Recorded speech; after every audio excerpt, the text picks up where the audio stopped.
Okay, good afternoon. We're live. Eventually, we had a little bit of Good stuff. a self-sabotage there, where someone decided that the main breaker for upstairs would just get switched off. Don't know. Daniel said it happens. I said no, doesn't like. But we're live. We're live. We're here. Welcome. Hello, everyone. Good afternoon. Yeah. How's it going, mate? You alright? I'm good, dude. I'm good. How's yourself, man? Yeah, not too bad. I'm just gonna make sure everyone's here. I've got the streamer on the background. Sorry about that. That's right. You'll probably be hearing yourself in your headphones. Yeah. All right, cool. As long as it's not loud. Yeah, I won't play through mine. So good afternoon. Welcome to Staying Connected, episode 8. I think episode 8. Sure, why not? Yes, it is. No, I think it is. Yeah. Yeah, whatever. It's one of them. It's a Staying Connected. You were getting up there in the numbers. Kicking on. So just a few updates. Media savvy wise. There will have been a newsletter gone out today to you guys, hopefully, if you're on our mailing list. If you're not, and you want to be, get in touch with us and we can put you onto it. There'll be an email have gone out, a newsletter with the coming week schedule, so 7 days worth of streams, hopefully, with the times and the links and all that kind of stuff on there. If any of you are unsure or you aren't on the mailing list or you don't really want to be but you still want to stay up to date, we'll have a pinned post on Facebook and Twitter, which will be on there every week on a Wednesday. There will be a pinned post on Facebook and Twitter to explain the coming week's live streams. Hopefully the links will be included on there as well. So hopefully that makes Brilliant. sense. It's all good, man. Yeah, it's all good. It's good. It's good that we've got the newsletter now. Yeah, it's going to be a bit better. So look out for that on a Wednesday. That should be coming out to you every week. Every Wednesday at I don't know what time that day. I can give you a day, not a time. Just to recap on what we've got going on the rest of the week, we've got obviously virtual wellbeing again tomorrow, and then we've got, which is tomorrow afternoon, 1 till 3. That's the one, bro. And cooking on a budget in the morning on Friday, and then staying connected on the Friday afternoon as well. So Friday's a busy day. That Staying Connected stream on Friday does have a special guest. So if you want to, get in touch, stay tuned for that then, guys. Stay tuned. That's the one. Yeah. Not if you want to get in. If you want to get in touch, but not about. You can get in touch about it if you want to know more. But yeah, I think someone needs to just reboot me. To be honest, dude, I feel it. Yeah, I feel it the same way. A bit strung out at the moment, but yeah. So cooking on a budget on the morning on Friday, which will be, I believe it's curry. I think when I saw the recipe, I think it's a curry this week. That sounds awesome. Yeah, Dan's running. I'll be So. Oh, yeah, it's going to be a nightmare for Dan, isn't it? Dan doesn't really like curry, but man. I told him he needs to sort himself out, but he's having none of it. Dude, curry, right? It's got to be one of the, in my opinion, it's one of the nicest meals. I love curry, dude. It's so good. Right? There's that many different types of curry. You can't say you don't like. Exactly. It, there's too many. Exactly, man. It's like saying you don't like. I don't know, like chocolate. Like there's a lot of types of chocolate. Like. Good. And also what you do. That was a quick time example there. So good call again. Just to be like. In your brain turning to think. Yeah. I couldn't fit. My brain was just blank. I was thinking, what else is there with like loads of different kinds of it? But yeah. Cool. Yeah, chocolate. So if you don't like chocolate, we're not going to be friends. No, I'm just kidding. What other media? I need to stop eating chocolate. No, that's it for our updates, I think. There's obviously. Well, just there's like you said, there's the and then we've got a kind of all of the e-safety courses and things which are going to be for certain groups, but we've got obviously like for example like my photo P class, there'll be the last session for that on Monday, and then after that we're going to be looking into doing digital imaging course and so on, so we're going to kind of try and adapt the sessions that we already have for the future, but we're kind of still figuring out the logistics of that as it stands, and also we have so we're talking about doing maybe a video editing kind of course as well, which would be pretty cool. So that's something. These are all things that are not in the immediate future, but it's stuff that we're working on beside the streams that are coming here at the moment. Yeah. So we've got the more, obviously, I know if anyone watched the stream on Monday, Tuesday, sorry. Mel made some spag ball. Was it yesterday? It was yesterday, right? Yeah, it was yesterday, mate. Yeah. Yeah, because I was out delivering it, but anyway, we've got some videos, stuff based on that as well, popping out on social media. We've also got some ideas around. She created like a little sort of fold-out box from some paper and stuff. So some ideas about that of like a craft session that you guys could maybe follow along with at home. Yeah. But again, good link to the survey. That's a place for you to give us feedback on what you'd like to see, or anything you'd like to be talked about or whatever. Daniel, do you have the link to the survey to hand? Yes, it should be in the description, mate. Yeah, cool. I'm just going to quickly edit that. You might not see it, but it's fine. Oh, you doggy. Yeah, cool. So yeah, the link to that survey is in the description. If you can, at any point, fill that in for us and give us some feedback on things you'd like to see or be talked about in any way, shape or form. That would be great. So with that being said, that is the one, bro. That's enough gibbering on about pretty much nothing. General links. So yeah, guys, I know I briefly mentioned it about a couple seconds ago, but just to kind of reiterate, it is the last session for the Explore and Photo P. That is next Monday from 10 till 12. Obviously, if you haven't caught any of the other ones, don't worry, because they are all available on our YouTube channel, guys. If you just click on the Media Savvy CIC button, you go to videos, and then there's a huge list, and you could go through Explore and Photo P from session 1 to 4. And even before that, we had an intro to Photo P as well. So there's like a bonus one there. Yeah. So yeah, just have a look at that, guys. It's real fun, very similar to Photoshop, and you know, it's if you find yourself having a bit of spare time on your hands, it's something to do. And then for those of you who have been tuning into it, I'm thinking we're going to do a bit of a recap of some of the stuff that we did for the coming weeks. So it should be pretty fun. So make sure you tune in. That'll be good. Yeah, get yourselves along to that last session. That'll be good. I'm sure you guys. Yeah.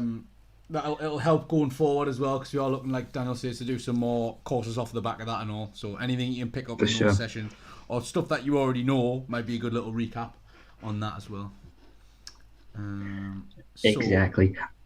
I just want to quickly shout out as well Charlotte. Her piece from this Monday was fantastic. So good job to Charlotte. I think I saw her in the chat there. Oh, okay, yeah, I think she did. She said she didn't like curry, to be fair. Well, she doesn't like curry, but she did a great job on a photo piece. So good job for that, Charlotte. And obviously for everyone else who's been submitting work to me. So you guys have done some really good stuff so far. No, good job, guys. So yeah, I will just click through we'll go straight into the sort of the uplifting news, I guess. So I haven't seen any of these, just full disclosure. So Daniel, you're gonna have to feel the pressure now to okay, buddy, let's do it. What's going on? So the first one is, the headline is Hampshire woman 99 survives COVID-19. Yes. So Hampshire, let's see. Okay, I've got this one right. Okay, and there's a nice little video to accompany this as well. I'm not sure if you'd like to play that here, and we'll do a little introduction first. Yeah. When you make your 100 thoughts, Harry, we'll have to have a big knees up. You playing it? Yeah. Yeah. Okay. My name is Jess, and this is my lovely Auntie Carrie. She's recovering from COVID-19. You began by having problems with your legs, didn't you? Trouble walking. Stairs where there weren't any stairs. Yes, stairs where there weren't stairs. The hallucinations got so bad that you ended up going to the hospital, and you'd had a temperature spike one night. So they gave her the test for the COVID-19, and it was a real shock for all of us to find that the test was positive. It was frightening. So much. Auntie Carrie was less worried than we were. Awful to think that we couldn't see you. Yes, it was horrible. And how are you doing now compared to how you were when you first came back? Oh, I'm much better. The nurses and doctors and everybody at QA were fantastic. Big thank you. We were wonderful. Auntie Carrie wouldn't be here without them, and we can't thank them enough. I don't know what we'd do without her. She's done so much. Auntie Carrie moved to Africa when she was 18. He became a member of the special branch of the police in Kenya. You were a fanny during the Second World War, weren't you? It gets to a point where you think there's nothing that Auntie Carrie hasn't done. I think I'm just ordinary. No, you're not. None of the things you've done sound ordinary to me, Auntie Carrie. It's nice for you to know that your story is helping other people, isn't it? I hope so. Stay indoors. It's just not worth the risk, especially when there are people like Auntie Carrie around. Do as you are told. Nice. So, yeah, I mean, do as you're told. I think that one of the most endearing things about this article is the attitude of the elderly lady. I think it's amazing. Yeah. When it was like, oh, she was told she was positive, and she was like, first thing I said was, so what? And it's like, So it's what, amazing. She's just a legend. Bother. Yeah, no, Yeah, exactly. good one. So Definitely. yeah, what a I legend, think, man. To be fair, I think once a week we've been sort of reporting on, or we've managed to get some articles about, people who are in an at-risk category have sort of recovered. So it is possible. And obviously she's praised the sort of care that she's got there, which is good. I was, like I say, I was conscious of that as well. We've had this kind of recurring theme of, elderly people or people at risk, as you said, who have been, have recovered from coronavirus. So I think it's good to kind of keep that going. Definitely. Definitely. I think if anyone's interested in looking into that a little bit more, I think this section, your coronavirus stories on the BBC, on the BBC.co.uk website, it's like, if you click on any of these, the tag on the bottom, so I've just clicked on it there, so if I go back, it is watch more personal stories during the coronavirus outbreak with your coronavirus stories, and then it's like at a link to sort of similar stuff. So you've got like a, premature baby that fought off coronavirus. Wow. Different stories that people have shared from a personal point of view, which is quite cool because it's not like a journalist writing it. It's from like an average citizen sort of thing, which I thought was quite good. This section's quite good to have a little check out of if you're looking for some uplifting news. So the next one is the... Hang on, let me load the page because I have a feeling it's going to start auto-playing loads of videos. Oh, no. It depends which one it is. That's fine. So, Coleraine Township mail carrier delivers supplies to elderly people on his route. Mailman Kyle offers to help Good old people. Kyle the mailman, dude. There he is. Yeah, just a really nice, touching story. Mailman, and on his route, he's starting to get essential supplies for the elderly and just drop them off as well while he's on his way. So he's just picking up, things that they need like food, toilet paper, and just essentials. So yeah, what a legend, And it's saying here that he would send out a letter as well, and on the letter it would have mailman Kyle. That's how he would sign it off, and he would leave his phone number as well, and just kind of, he'd say basically, if anyone needs anything, just hit me up as well when I'm on my route, and I'll bring it across. So he's saying the response was way more than he expected. He delivered just under 400 notes and has received some kind of response from every person. Wow. He's brought milk. I think I've seen toilet paper up there. Yeah, so obviously they've included like the National Institute of Aging has said that the social isolation is linked to higher risks for a host of medical conditions, including but not limited to anxiety, depression, cognitive decline, and high blood pressure. So obviously, Mailman Kyle is doing his little bit there just to help fight those, which is good. Yeah, it's tough, man, and it's good that that's being highlighted. And I think that the fact that it says he left 400 notes, 400 people replied to him, it shows the demand that there is for this. You know what I mean? It's like that. People, they still need this service, and they're so it's massively helpful to them, But like, it's good that people are going above and beyond at the minute. I think to be definitely friendly and kind of sort of mentioned it on Friday when we had Fraser on from the community engagement team at Northumbria Police. Yeah, he was saying like you notice a bit more that people are sort of taking care of each other a little bit and looking out for each other a little bit more, which is it's good. Obviously that one's in America, but it carries. It's a global thing though, right? So that's also kind of nice in that way that it's uniting everybody. So I totally agree. Definitely. So next up we have where is it? Germany producing record levels of solar power. Yes. 2 seconds. It's just taking a little while to load. Yeah, there we go. So yeah, this one I thought it's a bit different from some of the stuff we've been covering. So I thought it was pretty cool. It was saying that due to they called them gin clear skies. I've never heard that term before, but it's really clear skies. Yeah. It's made it able for them to kind of produce a lot more electricity from the solar panels, and they've actually broke a record by how much they've produced using their solar panels, which I just think is amazing, because they're saying that they would like to make the switch for 80% of their electricity to be green by 2038. So, which is it's a big leap, and they were saying that it's at the moment, obviously it is seasonal, but it's hammering the profitability of the country's remaining coal plants. I was just reading it. It's already cutting into the profitability of like the coal power plants. So it's also saying there that the sunny conditions like recently have contributed to 40% of Germany's power on that Monday that we've took this little snapshot from. Only 22% of it was by coal and nuclear. So solar, wind and other renewables account for 78% of Germany's electricity output. So it looks like they're sort of laying down a model, really. The thing is exactly, and that's the thing. It's like to building the infrastructure is so expensive and it is costly, and that's why I think that a lot of countries are somewhat reluctant to do it if they don't have the the expenditure for stuff like that. Yeah. But when they do it, once it is implemented and once it's effective, it'll be much more profitable and much more beneficial to have it actually implemented. That's why you see like countries like China have invested so much money into green energy. It's because maybe not now, but down the line, it's going to end up saving them more money than it would if by burning coal. So it's a 2-in-1. It's helping the environment massively, but then on the other hand, it's also going to be end up becoming more profitable.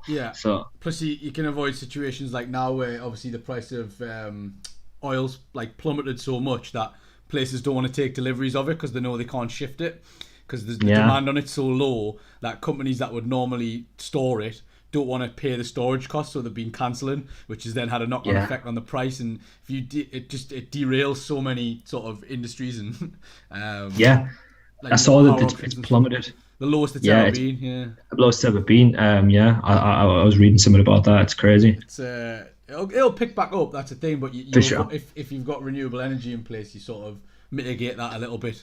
You're not solely reliant on it. Exactly. Definitely. Which is a lot better for the environment, especially. Of course, yeah. So we'll not get too deeply into that one because that is a full conversation. That's a full stream in itself. The global oil price and the climate crisis and that. I know. Oh goodness. Hours and hours, and we haven't got it, so. There's a good little snippet there. Yeah, definitely. So this one, completely different topic now. On Mate. meatballs. So Dude. Ikea publishes meatball recipe for devoted fans in quarantine, pining after the store's beloved cafes. Bro, this is some of like the best news ever. This, it's like made of week. Yeah, I mean, one thing that Ikea is so famous for is the Swedish meatballs. Yeah. When most people go to Ikea, not everybody, when most people go to Ikea, if they get food there, the food's actually pretty good, and especially the Swedish meatballs. And they're super famous for the meatballs. So I think that the fact that they've made this recipe available, I think a lot of people are going to be like, whoa. So it's really cool. I think I might give this a whack myself, actually. Yeah. So they're saying there that it's not the same recipe, but it's a recipe that could rival it. Could rival it, okay. No, sorry, where was it? It's a worthy alternative, is what they've said. A worthy alternative. So they're not giving all of the secrets away, but it's still... It's like I was saying the other day, I'd seen Krispy Kreme did a similar thing. Like someone sort of reverse engineered a Krispy Kreme donut and sort of figured out what was roughly in it. So people have been trying to have a go with that. And you'll see a lot of it now. There's always the secret ingredient, right? Like Yeah. a lot of these like huge Well, the kind of companies Colonel, always have the like. Colonel's got his, is it 7 That's herbs and spices? yeah, It's yeah, just that's the greedy, one, that's dude. why. That's KFC, But that I is, mean, for anyone not in the loop. yeah. So so that's the one. It's not going to be the exact same, but I reckon it would probably come pretty close. They've even they've done like a nice, and I'll get the tweet up there. They've done a nice little graphic on social media by the looks of it, which is like similar to the flat pack instructions. I know. I saw that. I thought that was so cool. That's cool. So there you go. Yeah. It's a combination cool. of beef and pork mince, but it says in the recipe you can use substitutes. Keep with the branding guidelines. Yeah, But, that's like, really good. They've thought out that one. Someone's had a mint idea and probably got a Yeah. raise after that. That marketing Definitely. meeting, I think. Like, yeah, definitely. It's pretty cool. but I think if you're gonna have a go, the sauce, meanwhile, also sounds like it's got. I was just about to say I wouldn't have milk code, but then I've looked at the sauce and it's not really healthy. It's healthy. It'll taste really nice though. Yeah. But there seems to be a lot in it. Wow. Yeah. Thick double cream. Yeah. Whole milk man. as well. But I Yeah. suppose you could try it home. You could make it a little bit more healthy. You could try skim milk and all that stuff. Yeah, I mean, it's Anthony's saying meatballs and free pencils. I think the problem with that is the pencils aren't free. They're just there, so you just sort of end up taking them. But yeah, that let us know if you have a go at making meatballs I'm gonna have a go at making donuts over the weekend, I think.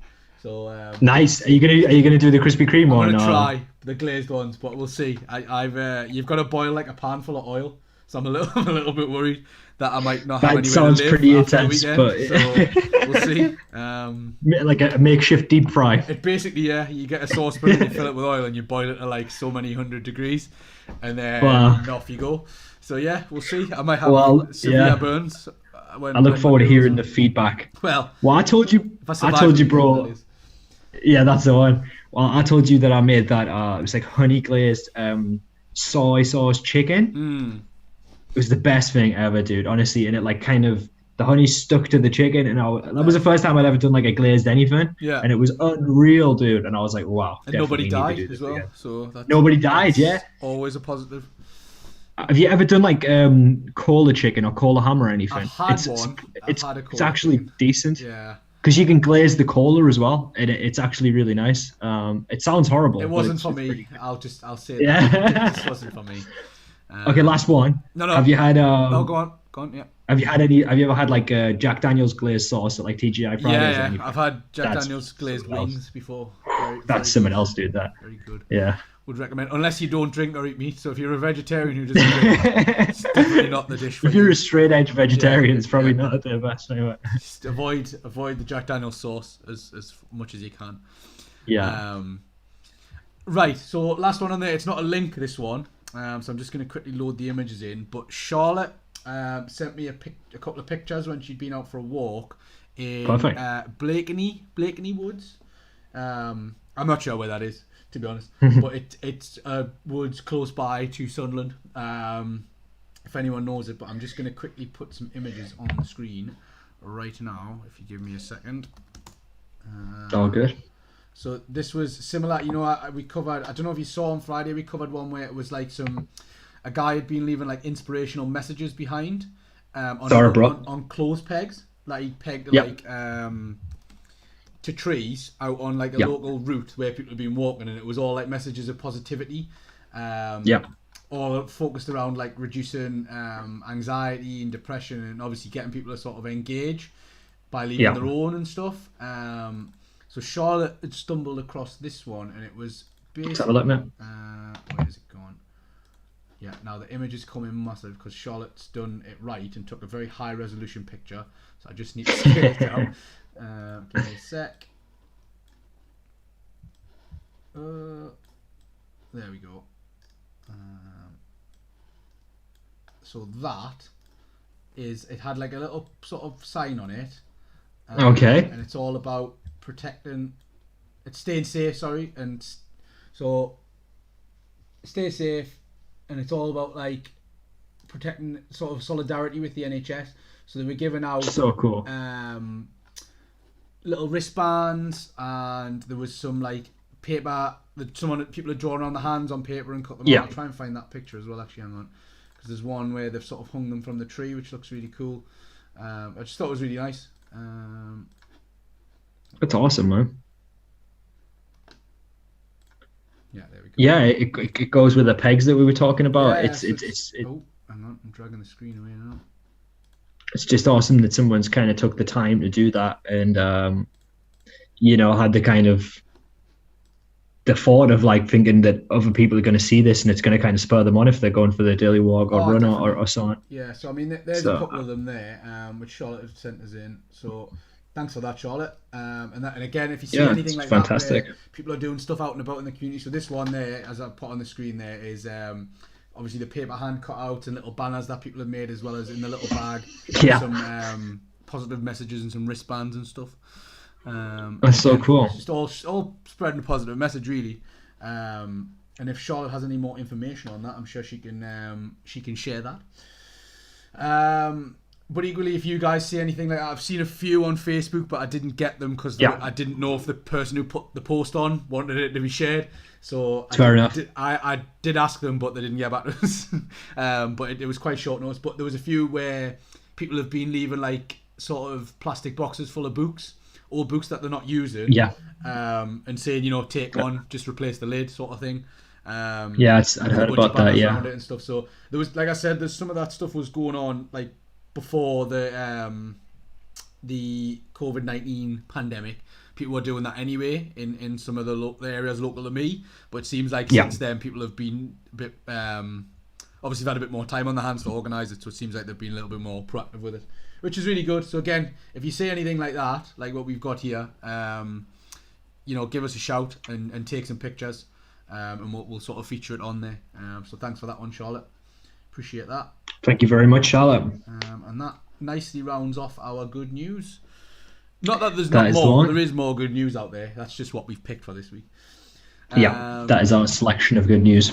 So if you do think of any, just give us a shout and send it in. I've got some technology news that's probably going to put half of you to sleep. But the first one definitely won't, because the first one's really cool. But so I was just having a little browse around on the technology news websites, like I often do because I'm a nerd. And I seen that in, where is it again? So obviously it's in the United States. It's in Austin, Texas, this one. So obviously the schools are closed at the minute, and that's pretty much across most like big nations. There's no schools open at the minute. The problem that they're having is they're wanting to do online classes and online learning, but not everyone has access to that kind of equipment, especially like broadband and Wi-Fi. So in here, so Austin, Texas. So from Austin, Texas to South Bend, Indiana, to Millard County, Utah, to Toledo, Ohio, and in Mississippi and countless other areas. What they've done is started repurposing the school buses that obviously aren't being used at the minute to be like a mobile Wi-Fi hotspot that they're driving around. That's so cool. So it's like brilliant. It's ideal as well because there is literally no sort of face-to-face interaction needed. They're just driving around with they just literally drive up, bring the Wi-Fi. So it's they're using a Cradle Point router. That's just a brand, but basically what they're doing is plugging in. You can get them in this country. It's like a mobile router that you plug in with a data plan on it, and just having access to for the different school kids and stuff, which I thought was really. And cool. That's kind of what it looks like there. Yeah, well, it's amazing. Considering all the libraries and open access computers will be completely off limits at the minute. I thought this was a good one. Yeah, that's it. Yeah, dude, because they're basically bringing like the library to them in a sense. You know what I'm saying? Yeah. So I think it's awesome. Because even if they don't have a laptop or whatever, I'm sure that they have a tablet or I'm sure that they have a smartphone. So they're going to have, most households are going to have some device that can connect to the internet, right? So it's awesome. Yeah. So they've said there, obviously they've doing it strategically. So they're planning it in the areas of most need, with the times in mind as well. So the time slots of like what a normal school day might be. Brilliant. The lockdown as well with the basic security, and there's been some district issue Chromebooks being given out as well. So the content's Brilliant. restricted on them and all. Sure. Which I thought was really good. It seems like they've actually... Definitely. It's just sometimes you read about stuff like this and they just give out a bunch of like computers to kids and expect them not to get abused in that. But it seems like they've put a little bit of thought into this one. Put the time and the precautions in. Yeah, for once, it's perfect. which is nice. So I haven't seen much like this happening in the UK, but I imagine there's some. I'll have a little look into it. Maybe it's for next week, but it's a good start. Basically, that one I thought was really cool. Yeah, I'm totally about that. That's awesome. And then next up on the tech news, this one is sort of relating. I think we talked about it roughly, like very vaguely for last week. Mm-hmm. Sorry, I was just reading the chat. Just Dan saying he hates curry, which is just rude. I saw that. Yeah. Yeah. Should we time him out? Dude, I reckon if you tried like maybe some of the Japanese curry that I've had before, I reckon he could turn him maybe. He just likes to cry.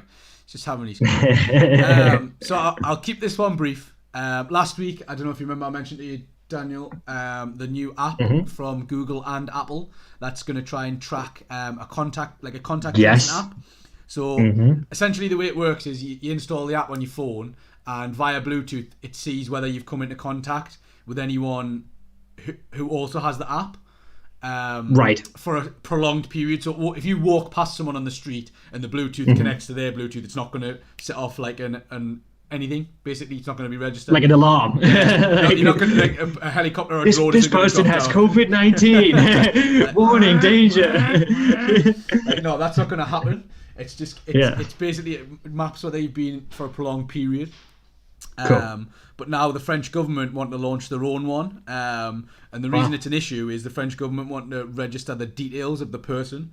Whereas, so there's a difference there, right? Yeah. So Apple and Google have made it so that if they were to send an alert out to say the person to say you've been in contact with this person and they've now suspected to have coronavirus, they would never know what device that's gone out to, or so they claim. So they'll never know who they've sent that alert out to. But the French government want to track exactly who it is in terms of the name, address, date of birth, where all the information that's tied to them as a person. Basically, they want to store that. And obviously there's a bunch of GDPR issues there. This happened a lot in Asia. I think China did something similar. I know that Singapore did something similar where it's if someone is going out, they have to kind of log everything. Like if they get into a taxi, they have to log all the details of that, and like they have to kind of have a diary of everywhere they've been. So I think if anyone does get it, then in China, right? Like you mentioned China, I'm sure you get a QR code. You get your temperature taken, and you get to see if you have any symptoms, and then you get a QR code, and it's like red, green, and there's another one. Yeah, exactly right. And if you're in an area which is dense, like a densely affected area, that area may not have been cleared yet, so it would still be red. So if you go to scan your QR code to get on the subway and you've got a red code because that area just came out of quarantine, then you wouldn't be able to get on the subway. Whereas if you've got a green code, you've been cleared. Or you haven't, because if you've been told to self-quarantine as well, then you would have a red code. But if you had a green code, then you can just go straight on it, and that is the way. I think stuff like that's a bit more common in Asia, but in Europe, I don't think it would be quite. It's kind of more unprecedented, right? So I think that's all I was going to say. It's worth having a look into the different apps that are going to come out, and look for some trusted reviews online. And if anyone's struggling with apps, and they're thinking about downloading something, so we've had quite a few questions about Zoom and whether it's safe, and what the sort of data it gathers is. I can cover it as much as you want, but I don't want the whole stream to be about it.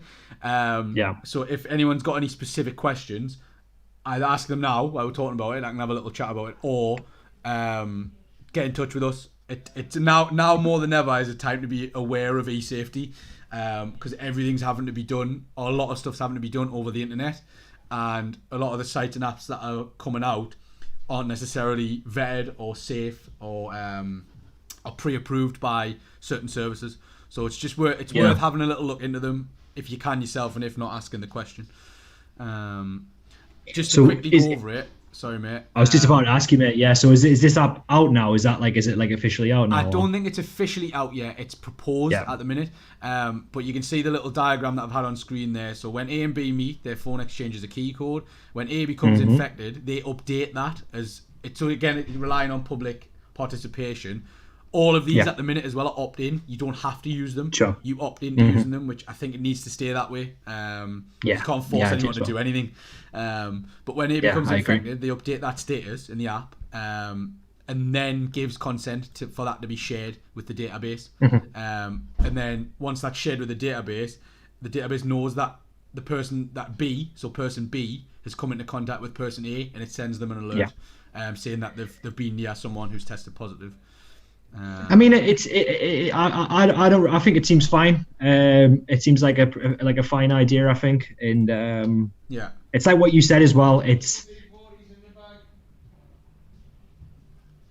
I don't know what's going on out there. I have no idea. Just heard Leon doing a little sing song to himself. It's because it's anonymized as well, right? So it would go say like, oh, you've been in contact with someone from Thingy, so So who has coronavirus? As long as it stays anonymized, it's fine. I think what the French government are proposing is a whole new level of like almost nanny state, and I think we're treading a fine line in terms of what information we give away. It just depends. A lot of the small print's going to have to be read and analysed before we'll know for sure. Luckily, like you say, we live in a world where the tech companies are a little bit more held to account, shall we say, in terms of what they try and get away with. So, like I say, keep an eye on that one. And before you download any new apps and sign up to any new services that you've never used before, have a look around online for the reviews, see what people are saying, see what the experts are saying, and ask some questions. Would be my advice on that one. And I'll move on because it's we're going to be on that forever. Sound advice, I think. Yeah. Just be careful what you're doing online, basically. As always the advice, if anyone's been to a digital skills for beginners, be careful what you're doing online. Pretty much. So a little bit more of a quicker one and a more uplifting one in technology news. We've got some. I mentioned it a little bit in a couple of the shows, but they've took a little bit more of a closer look at it. So the F1 and automotive engineers battling the pandemic. They've been described as a dream team of engineering and technology to try and ramp up the production of the ventilators. So there's a head of a group of businesses who's done this little sort of interview, and it's Dick Elsey, who is the chief executive of Ventilator Challenge UK, which is a consortium with I think 15 firms in it, Airbus, McLaren, Ford, Siemens, and a whole range of medical specialists who obviously have a bit more of a clue about ventilators and all the equipment that needs to go with them. I think it's I saw something about this, how they'd kind of had this kind of collective effort, and they brought in like a bunch of different manufacturers, so I think it's cool, right? It's really cool. So they've got a simplified version of one that already exists, so it's a bit more compact.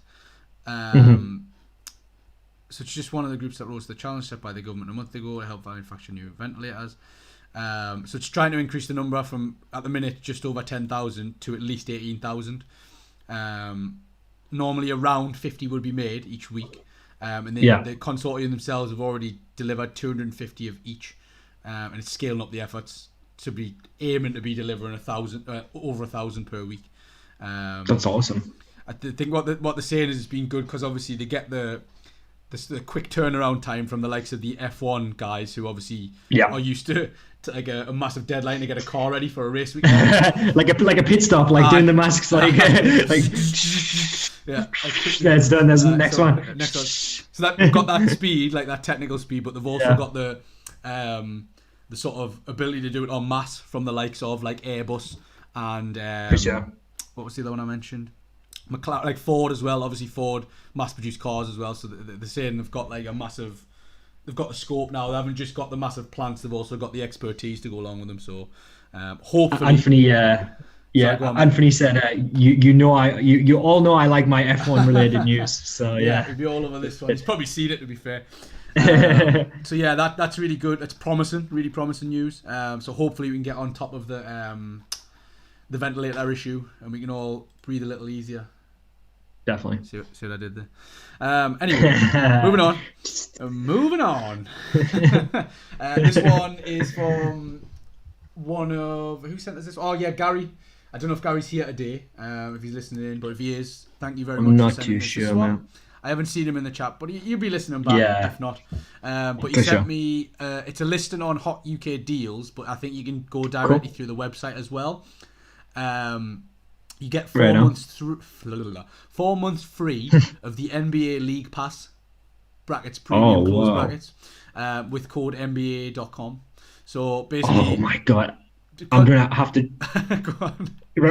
Sorry, dude. So Just my roommate's like a massive NBA fan, so I'm gonna show him that he's gonna be loving that. Yeah, so it's basically 4 months free of the NBA pass, which would normally cost 50 quid. And if I scroll down, so the pass subscription includes every game. Obviously, there's not any live games coming on now, I don't think. But it has access to current and prior seasons games in full, so it's got a full archive on there. Right on. And the app's available across iOS, Android TV, Apple TV, Xbox One, Roku, PlayStation 4, and Chromecast. Are you saying goodbye? Brilliant. Yeah. Bye. Thanks for switching the power. See you later, mate. See you Bye later. then. Yeah, so we started the stream a little late today because my dad was like fixing some lights, and then he just decided the power was gone off. So off it went. I was like literally, I think it was at 4 o'clock on the dot, and it was like everything just went dark, and I was like, oh, well then, there you go. So yeah, that's where we got. Due to the COVID-19 pandemic, NBA decided last month to open up viewing of the Premium League Pass to viewers. Added the code with no credit card details, and my League Pass premium subscription ends on August 31st. So that is today is the last day to claim that. So oh if my you are god, going to do dude! that, it's quite a quick turnaround on that one. But it's definitely worth doing if you are into basketball, which I'm not particularly, but I just thought it was really cool. On that note, I also saw there's been a because I'm gonna have to Anthony's get just twigged it after this. I'm gonna have to. There was a virtual Grand Prix that's been running. If you go to the Formula One website, you'll be able to see the replays of the virtual Grand Prix with some of the drivers are in there as well. Like playing PlayStation. Playing the F1 20, I think it's 2019 because 2020 is not out yet, but the F1 2019. Dude, that's awesome. So you've got Alex Albon is in there, Stoffel Van Dorn, Lando Norris, who shaved his head as well for charity. Charles Leclerc's in there. Carlos Sainz. It's got the cars and everything as well. They're all playing driving for the proper teams and stuff as well, I think. Dude, that's amazing. Oh no, actually no, they're not. I'm lying. But there's some footballers in there as well. So there's Ciro Immobile who plays for Lazio. He's playing. Thibaut Courtois who plays for Real Madrid in goal. So I don't know what the crack is with where the money's going, if they're taking donations and stuff. But it seems like it's been a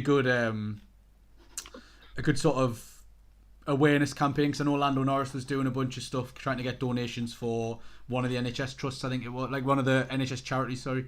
Right on, yeah. So I think if you go to schedule... Dude, this is awesome. I didn't watch the full race, but I watched the highlights yesterday. So the Real Madrid versus Lazio. Yeah, it was really good.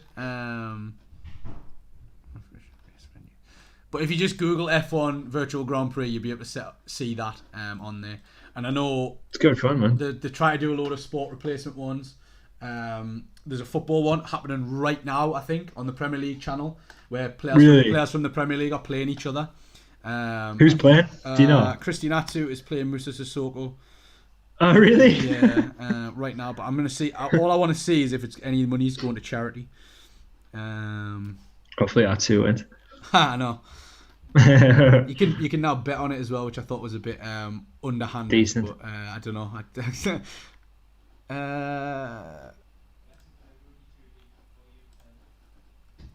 2 seconds. I'm going to mute my mic because someone's trying to sabotage the stream.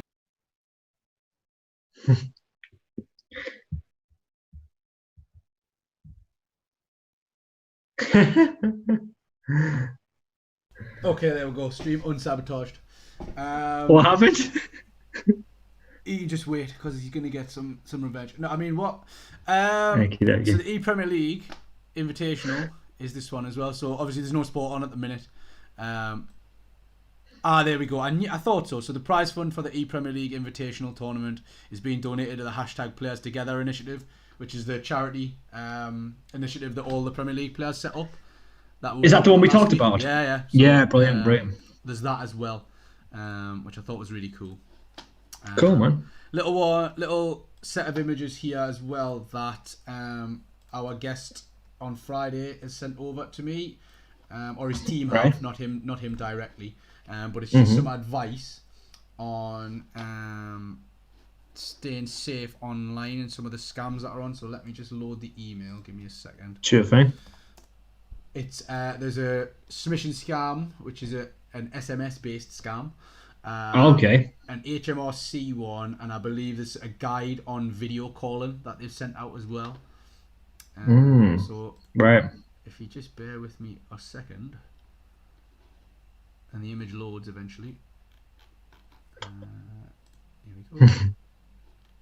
The internet picks and chooses its moments to be slow. Yeah, it does. So there we are. Okay, cool. So yeah, Suspicion campaign pushing the Roman Mantis malware. So there's been a text going out with a dodgy link in it, basically. It's usually regarding a parcel delivery and a tracking app called Post with an E on the end .apk. When these texts are interacted with and the final payload downloaded, the malware is delivered, which is just something that's going to scan your phone to try and get as much information out of it as possible. Oh wow, that's scary, man. Yeah, so obviously Royal Mail UK have been impacted quite a bit by it. So look out for any fake ones. If it's parcels you haven't ordered and stuff, just be aware. Yes, it definitely. It says, I'm just trying to read what it says on the bottom. So if you've been a victim of fraud or cybercrime reported to Action Fraud, and there's a number for them on the bottom right. Brilliant. You can't see because I've got the cameras in the way. So hang on, let me just move them out of the way. That's perfect. So in the bottom right there, you've got the number for Action Fraud. Oh yeah, I can see that now. Yeah, cool. And then the next one was the legitimate looking HMRC phishing scam. So phishing being in an email. Yeah. So targeting UK users disguised as a tax refund form. A link to the email takes them to a fake HMRC website that resembles the HMRC site itself. Visitors the website asked to enter their personal and banking information, so they're asking for your bank so they can deposit money into it. Classic phishing scam. It's a red flag. Yeah, anything like that's always a huge red flag. As soon as you like things that I would always suggest is if anything asks for payment, then that's generally a huge red flag. And also check the web address as well. The address bar, and check what the website is there. If it's a bunch of random digits, then it's obviously not going to be the official website. Also, if it is an email scam as well, check who it's sent from, because usually they can I think they can change the name, so it might say HMRC, but then the actual email will be like blah blah blah blah blah something. So make sure you look out for those ones as well. Yeah, definitely. Really good one. Is that right, dude? Looking at the sent address is a really good one. Really good way to see. So Anthony's saying he's really looking forward to the Watch Dogs 3, which is the game, which is all about cyber and hacking and stuff, which is set in the UK. So that might be one to look out for. Right on. Lisa's asking, can SMS scanning get into info from closed apps on your phone? Could that be a precaution? I don't actually know that one. The best precaution would be not to click on it. And if it starts trying to download a file, an APK file will only run on an Android anyway, because it's like an Android app. Cancel that immediately if you can. You can also get things like Avira and AVG for your Android devices. And Apple. Can you? Yeah. So you can get. I didn't even know that, dude. That's awesome. How well they work on different devices depends on how new the device is and how up to date it is. But you can get the apps. On an iPhone, you should be all right, because it should always give you a warning that it's going to install an app, which you can just cancel. I don't know about closing your apps, to be honest. I'd have to look into it. But the best way to do it is, if you're suspicious of a text, don't click on it. And if you do, try and have some security software, or cancel the installation of a program, an application, if you can. And the last one from the cyber team was just some advice. So the National Cyber Security Centre has sent out some advice on video conferencing and using it safely. So I can probably put a link to that one because I'm not going to go through all the steps of that. We've sort of done a session on Zoom as well, so I don't know if you guys want to check that one out. Yes, that's a good shout. But I will also put a Google Drive link to this image in the description of this video at some point today. Brilliant. If you want to have a little read through that one's quite good. Again, there's a bunch of links on the bottom for different social medias and ways to get in touch with the Cyber Security Centre, which might be really useful. Definitely. Should you need it. So I haven't that's basically all the tech news. All that's left is possibly the most important part of the show, and that is the idiot of the week. So dun, dun, dun, dun. we're going to quickly get through this one because we're running out of time. Yeah. These are from last week because I was going to do them on Monday, but I decided to give it a little bit more time because we had a chock-a-block schedule on Monday. Jam-packed. So this one is a shopper who used a full team of people to stockpile $10,000 worth of toilet paper hand sanitizer, was refused a refund. So this was in Australia, and the supermarket manager basically turned around and said, "Nah, you're not bringing them back." For sure. So the director, said the man called the supermarket to try and get a refund on 132 packets of toilet roll and 151 litre bottles of hand sanitizer. He said the shopper bought the goods worth around $10,000 with a team of stockpilers. And then obviously since then the panic's died out, so now he's just stuck with all this excess stock that he can't get rid of. Yeah, these people again, they're just desserts because I think I can just imagine in my head that like when they bought all this stuff, they're like, yeah, I'm a hustler, I'm going to make so much money over this, going to flip it, and then it's like, no, it's like it's just totally crashed on them, and it serves them right, man. It's like there's a picture summed it up nicely for me where it was like when you stockpile stuff, this is who you're affecting, and it was a picture of this elderly woman in Tesco's looking at a empty kind of shelf where there would be toilet roll, but it wasn't there because obviously people had panic bought it. Definitely. So they've also been delisted off of like eBay and Amazon and stuff for profiteering, which is good. Thank God for that. Yeah, exactly. So yeah, that's idiot one, or the team of idiots, I guess. The team of idiots on the second one. The team of idiots. There's a crowd of idiots here on this one. So there was a protest. Where is it? So a group of protesters surrounded a. Where was it again? It says somewhere in the article. This one, I Michigan. think, Yeah, Michigan. Yeah. So but this has happened. So this article is about this particular one, but this has happened in quite a few states in America now. Yeah, it's Texas. It happened in Michigan, as it says. I think it happened in Washington a little bit. So basically, groups of people, Kentucky, defying the lockdown orders and the statewide stay-at-home orders to protest in large groups in close proximity, despite that causing massive problems because it says the traffic jam caused by this one incident on this one day blocked at least one ambulance, so they are disrupting services that are already under a massive strain.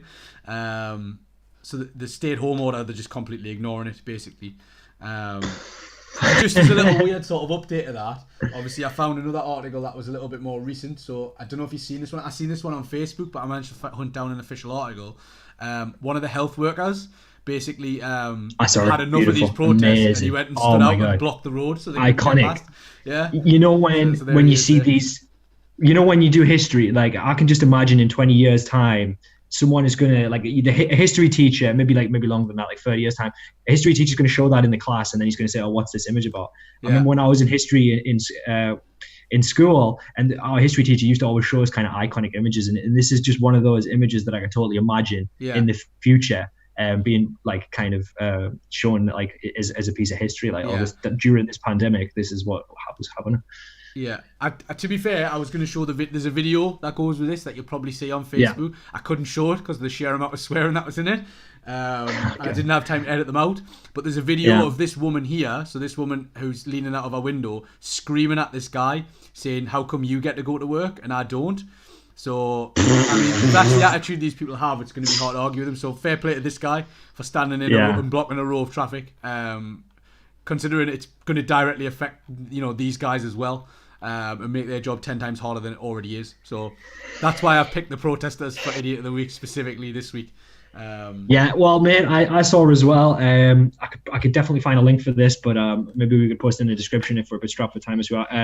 Kentucky was one of the states that it had done a lot of this protesting, and they found that Kentucky had one of the highest infection rates following the protest. Yeah. I mean, it's obvious though, right? But yeah, so it has direct consequences. The infection rate's going to fly up because people are protesting. People are too stubborn to do what they're told. Yeah, or not even do what they're told, but too stubborn to listen to the advice that they're being given from medical professionals and experts. Yeah, exactly.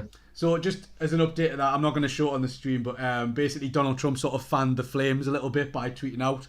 In fact, I can just quickly show you just some of the I know. So he really, really did the guys who are working there at the hospitals no favours, because he started tweeting things like liberate Virginia and liberate Michigan and liberate Minnesota in capital letters, as if they were somehow being imprisoned, when really they were being told to stay at home because they didn't want to spread a deadly virus.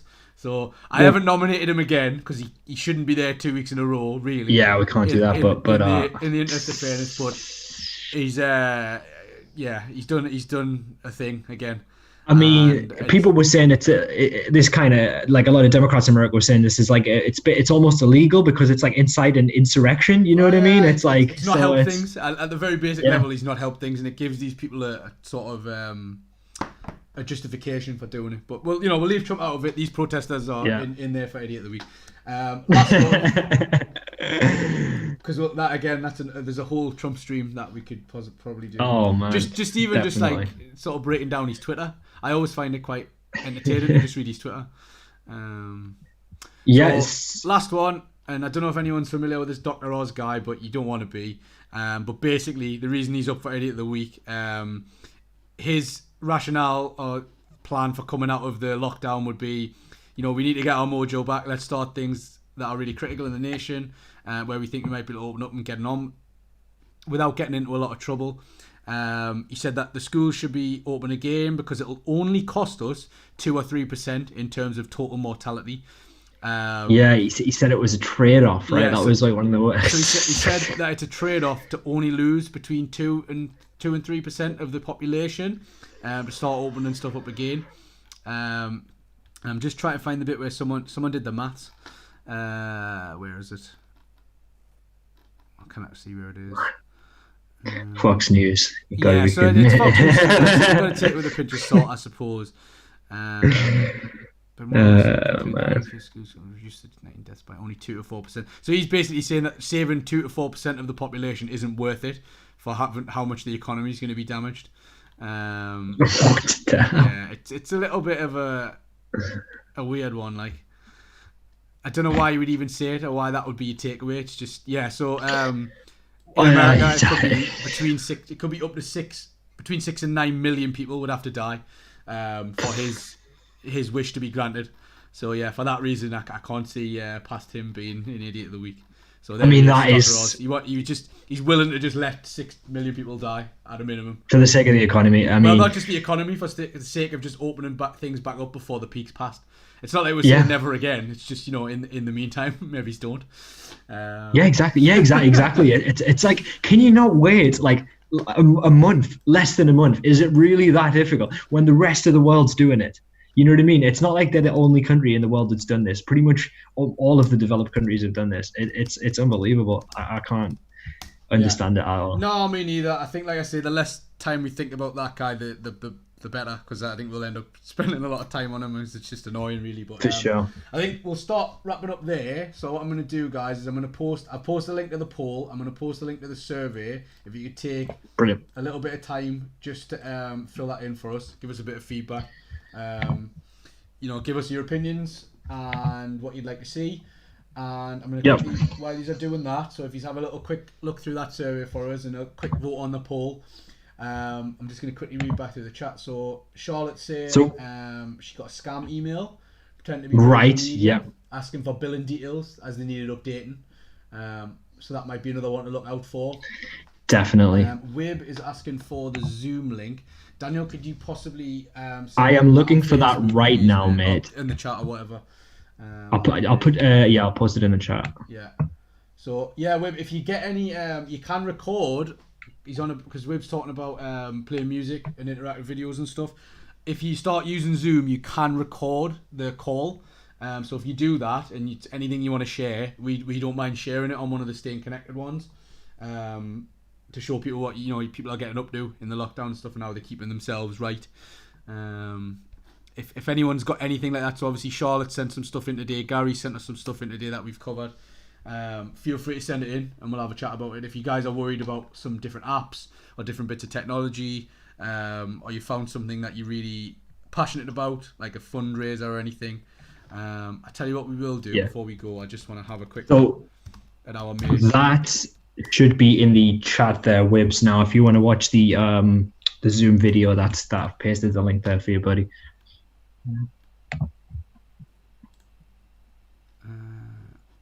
Campaign not found. I wanted to quickly see what Captain Tom Moore's fundraiser thing was on. Right, good. Yeah, good shout, man. 28 million is the figure at the minute, so that's looking good. So yeah, if there's anything like that, obviously that one's a massive scale one, but if you find any more local ones, that'll be good. Yeah, guys, just keep us posted.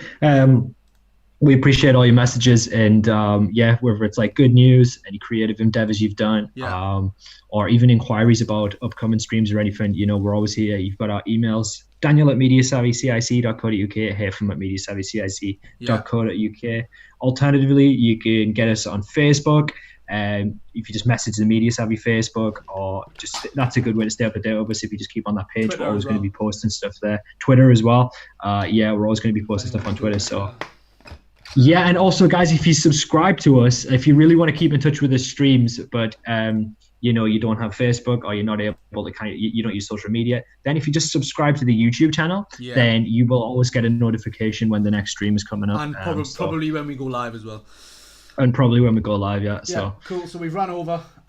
So cheers, guys. Thanks, Daniel. No problem, buddy. We'll nick off now. Peace out. Yep. Okie dokie. Thanks a lot, guys. I'll see you guys later. Bye.